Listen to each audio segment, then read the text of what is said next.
The 2025 draft class has become one of the most underrated in recent memory.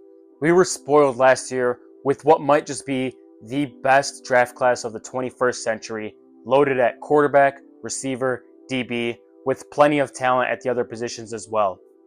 While this receiver class is not nearly as good as the one last year, it is still really talented with lots of names to discuss and is mostly loaded with a bunch of slot studs.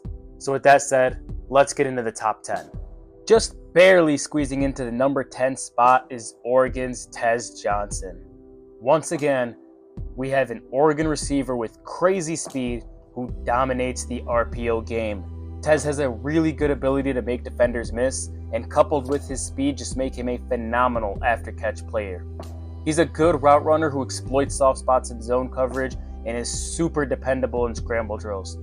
While he is pretty undersized at 5'10", 160, and he does struggle when corners get physical with him, as a slot playmaker who earns a C+ grade for me, I think he would fit in seamlessly in Houston and Chicago.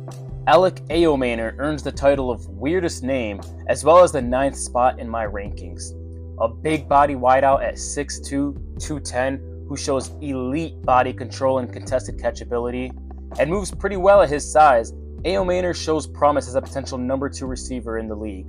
While he lacks long speed, he has good short area burst, which helps him create separation within 10 yards.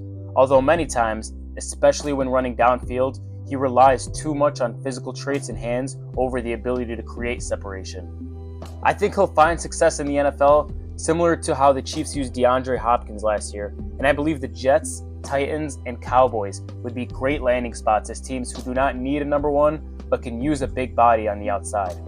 Ayomanor earns a B- grade for me, and as a refresher here on screen, is a key to my letter grades.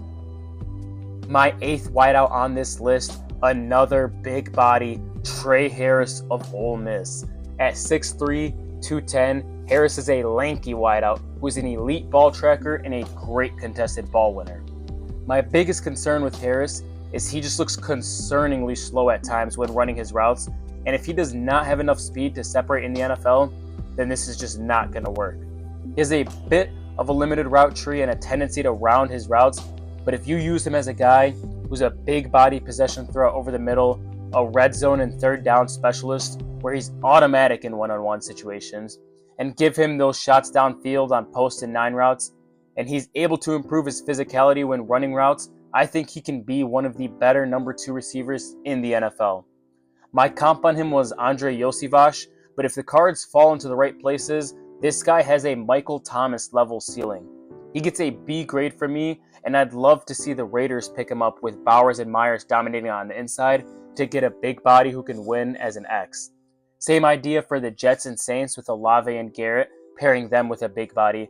And if Green Bay strikes out on DK Metcalf or Devontae Adams, Harris will not be the answer, but I think he can fill a role for them that they desperately need.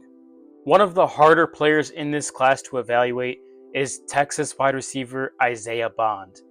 Now, to be quite honest, I'm not a fan. 5'9", 180-pound receiver with legit game-breaking speed, and I know that his combine messed him up bad and it shocked me, but I still really like what I see from his speed on tape. I think in-game he could just run past guys. He doesn't get out-muscled during his routes and is also pretty physical after the catch. He's not just blowing by the defenders, but again, he completely has that ability. I don't care about his 40 time. He's also got great vision and special awareness as a ball carrier, and any team that runs an RPO-heavy scheme should have the name Isaiah Bond circled in bright marker on their draft board. His speed allows him to perform double moves at a high level, but as an overall route runner, he doesn't impress me much. He doesn't show much ability to be a deep threat and lacked actual on-field production, but the potential cannot be denied. With his elite athletic traits that give him a high floor as a guy who, at worst, can be a gadget guy and special teamer, I think Zay Flowers is a slam dunk comparison, although Zay is a much sharper route runner and was at this stage in his career. I think Bond can do what Flowers does in the NFL right now, as a speedster who doesn't dominate downfield, but uses his speed and flexibility to separate over the middle and be a great rack talent. I think the Chargers, who need some actual playmakers, the Panthers, who need everything, and the Jags, who could be looking to move off of Christian Kirk, as well as the Broncos, who just run an RPO-heavy offense, could all take a shot on Bond day 2, and he earns a B grade for me. Now, by far the most controversial player on this list, and I just want to preface it with saying, if this was just based off what he's done as a receiver, he wouldn't even crack the list. He would be a day 3 guy you take purely off of athletic traits and you hope to develop him. But Savion Williams of TCU has piqued my interest. 6'5", 225, with really impressive speed for his size. As a receiver, he won 88% of his contested catches last year, a large amount of which went for touchdowns. He is really productive after catch, which we'll get into more, and he separates pretty well in the short and intermediate game, but his route tree is severely limited and lacks polish. But when you get into why I'm so infatuated with Savion, 51 rushes for 322 yards and 6 touchdowns, which didn't come on end around and jet sweeps. This guy was a high school quarterback, and TCU had him playing Wildcat QB consistently. He's a capable passer, but where he thrives is in the designed QB runs, where his massive frame and ability make him so hard to get down. I don't see why he cannot be what Taysom Hill was last year for the Saints, and that's one of the most efficient and effective weapons in the NFL. I'd be comfortable taking him as a day 2 guy, especially if my name is Sean Payton, who's been saying everywhere that they need a joker, and here you go, fed on a silver platter for you. Alright, but now moving into my top 5, and all of these guys are well-rounded, ready-to-go prospects, not really gadget players, starting off with Jayden Higgins, Iowa State's 6'4", 215-pound wideout with hands made of stickum. He's an ultra-physical big body, and he uses every muscle on him in each route, and guys just can't cover him. He's a true 3-level route runner with good hip movement and acceleration. He uses the threat of his deep ball and his physicality to run hitches and curls at an all-world level. And while he's not the fastest, his absurd size and height combo makes him a difficult tackle for most DBs. As you'd expect, he's an elite red zone weapon, and his route tree in that area is just oh so diverse. The only knocks on his game are, like I said, he's not the fastest, and he's been known to struggle versus press coverage, but as an early second rounder for teams like the Patriots, Raiders, Chargers, and Browns, and Panthers, I think he can be a high-end wide receiver 2 to potentially low-end wide receiver 1, much like his player comparison of the same last name, T. Higgins. Now my next 3 guys all earned the exact same grade with an A-, so you're really splitting hairs on how you rank them, and I think it mostly matters based on the team you're talking about and what they need. I ended up having a personal preference in how I ranked them, but again, we're splitting hairs here. At number 4, and once again, we're splitting hairs here, I have Emeka Egbuka out of Ohio State. Do you run a West Coast offense that's heavy on RPOs, having receivers scream across the middle for big chunks, and then dominating after catch? If so, look no further than Emeka Egbuka. This is a guy with legit demon speed out of the slot. He uses his speed and elite leverage control to create huge separation and dominate on designed rollouts, screen passes, and RPOs. He's an incredible route runner in the short and intermediate game. He can start, stop, and reach top speed effortlessly. I mean, this guy is just impossible to cover within 20 yards. He also has really long arms and great body control that allow him to get really creative with catch angles. I just don't have much bad to say about him other than he's kind of skinny at 6'1", 205. He reminds me a lot of Brandon Ayuk, and if you're Sean McVay trying to replace Cooper Kupp, outside of the blocking, I think Egbuka gives you so much of what you want to do in this offense. The Texans as well, with Tank Dell's career in jeopardy and Diggs being a 31-year-old free agent coming off a torn ACL, they are in desperate receiver of another receiver, and especially someone who could win over the middle, and I think Emeka Egbuka is worth the first-round pick. At my number 3, Mizzou's Luther Burden III. Now, I think Burden has the highest bust potential of these 3 by far, but I think he might just have the most upside as well. 5'11", 205, he is a great strength-speed combo, rare at the wide receiver position, similar to Jamar Chase and A.J. Brown, that allow him to be an elite rack threat running past, around, and through guys. He also has elite vision and patience as a ball carrier, and even showed the ability to play in the backfield at times. He tracks deep balls incredibly well, where he has been an explosive playmaker despite some truly awful QB play in 2024. He managed to overcome that and put up some impressive numbers. There's definitely some work to do in terms of being a more effective route runner and also just diversifying his route tree. He is far from a finished product in that department. But Burden has the potential to be one of those guys who isn't just a receiver. He's a nuclear weapon, like a young Tyreek Hill or peak Deebo Samuel, who I ultimately ended up comparing him to. My main concern with Burden really is the history of players similar to him busting at the pro level, but I'll try not to hold that against him. And when I look at the Panthers and Broncos who lack playmakers all around, my Steelers who lack playmakers and may also lose George Pickens, and the Saints who will soon be losing their do-it-all playmaker in Alvin Kamara, I think Burden can step in and give these offenses a much-needed kickstart day one. So yes, that means Texas wideout Matthew Golden is my number 2 in this class.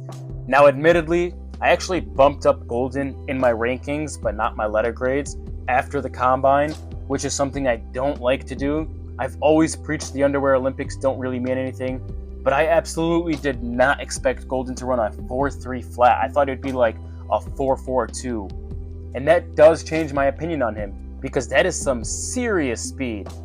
Golden is a 6 foot, 195 pound receiver with really impressive speed and fluid 3-level route running. He's an elite ball tracker as well, and the adjustments that this kid makes, he can legitimately catch any ball within a 10-yard radius. He is productive and at times dominant in the after-catch game, and he's also great in goal-to-go situations where he wins one-on-ones with ease and is a phenomenal contested ball winner. Now his size kind of limits his ceiling in the NFL, and despite how impressive his hands are, he also has a tendency to drop the easy ones. Still, I see him as a guy who can play any role in any offense as an X, Z, or slot and produce 850 plus yards day one. Think Devontae Smith. That's what you're hoping to get out of Golden, who earns an A- grade for me. I think Dallas, Washington, the Giants, and Pittsburgh, all these teams that already have a number 1 receiver but need a do-it-all guy alongside them, should look to take him in the first round. Also the Packers, I think he can be the number 1 receiver that they've been in desperate need of since Davante Adams was traded away. And really, he can fit in any NFL team and make them better.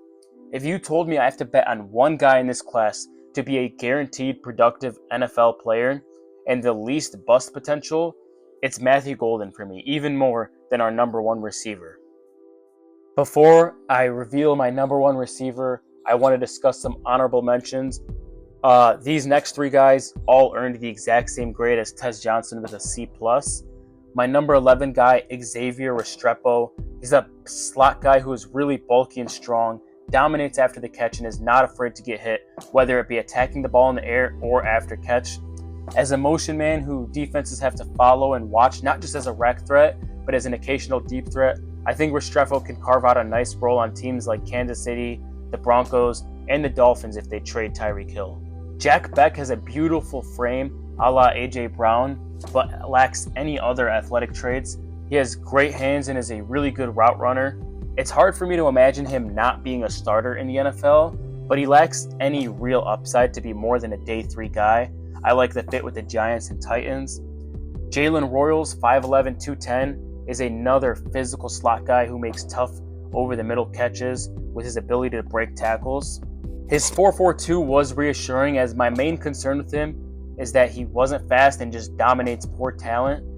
I think he could see success if he changes positions to running back, but as a receiver, I think the Rams, Texans, Titans, and Commanders should look into him as a much cheaper way to add some juice to these receiver rooms. Lastly, I want to talk about Travis Hunter. He's going to primarily play DB, as proven by him entering the combine as such, but I do think he'll play offense as well. For Travis, the number 1 thing you love about him is his ball skills. His hands are made of glue and his IQ is just off the charts. He has such a great feel for the game and eye for the ball. He has potential after the catch because of how absurdly athletic he is, but he did not show that at Colorado.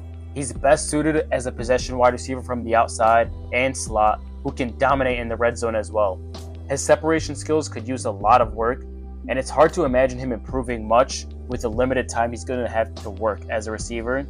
I think he can fill an Adam Thielen type role while playing like 50% of offensive snaps coming off on most running downs.